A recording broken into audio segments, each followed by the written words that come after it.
నువ్వు చేతిలో ఏ పుస్తకాన్నన్నా పట్టుకో, ఎవరు చూడరు నిన్ను, అంత అబ్జర్వ్ చేయరు. ఏ నోట్ బుక్ పట్టుకున్నా, ఏ టెక్స్ట్ బుక్ పట్టుకున్నా, లోకపరమైన పుస్తకాలు నీ చేతిలో పట్టుకొని వీధిలో నడుచుకుంటా పోతే ఎవ్వరు మనసు పెట్టి చూడరు.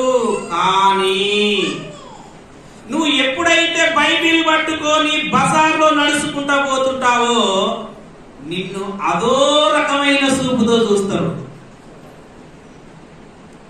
ఎందుకు?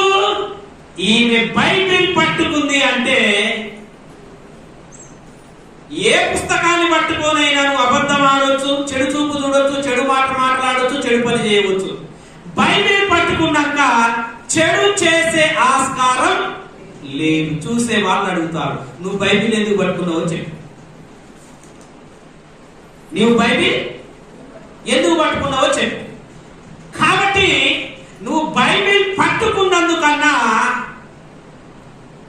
తప్పు చెయ్యటం మానేయాలి. ఎందుకంటే బైబిల్ పరిశుద్ధ గ్రంథము ఎదుటి వ్యక్తులు నిన్ను పసిగడతారు.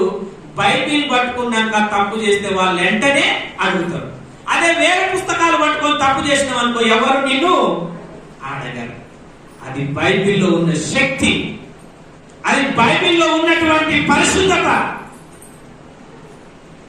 అందుకే బైబిల్ పట్టుకొని బజార్లో నడవాలంటే సిగ్గేస్తారు. కారణం ఏంటంటే, ఏ రోజన్నా తప్పులో దొరికిపోయినాం అనుకో, మరి ఏమంటారు? అడుగుతారు.